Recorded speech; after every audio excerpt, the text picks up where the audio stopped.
সালমান ভাই যদি 27টা ছবি সিনেমা করে থাকে তার ভিতরে 15টা ছবি আমি কাজ করছি একসাথে। আমি একটু লুংরা টাইপের মতো চলতাম, মানে বাচ্চা ছিলাম তো, খেললা টেল্লা সেটা দিতাম বা ইয়া করতাম, এফডিসি জন্ম স্পোর্টে খেলতাম, উইনে খেলতাম, অনেক লুংরাভাবে থাক, মানে লুংরা হয়ে যেত।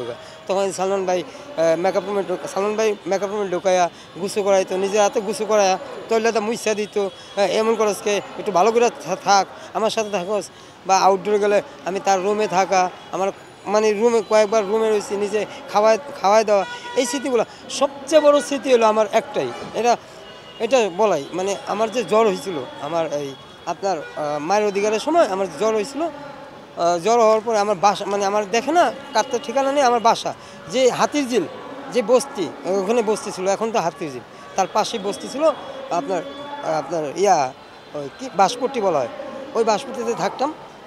তখন সে রাইতের 12টার দিকে আমার বাসায় গিয়েছে, বাসায় গিয়া মাথায় জলপট্টি দেওয়া, আমার বুকে টাইনা নেওয়া, এইটাই তো সবচেয়ে বড় স্মৃতি। এরপরে আমার বাবা করতো কিনা জানি না, হ্যাঁ, আমার বাবা বাচ্চা থাকলে বা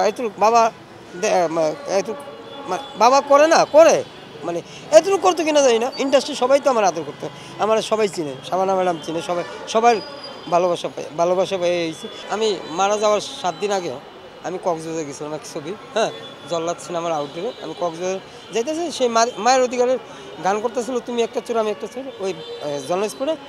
সেখানে আমি দেখা করলাম, ভাই আমি একটু আউটডোর যাইতেছি। আমরা আগে যারা আউটডোর যাইতাম, হ্যাঁ, আমরা ওস্তাদের দোয়া, মানে আমরা যে প্রোডাকশন ম্যানেজার কারো দোয়া এভাবে নিতাম। আর এখন তো আউটডোর গেলে কারো মানে কথা নেই, যাইতেছি কারো দোয়া নিয়ে যেতাম না, বা এই জিনিসটা এখন নাই।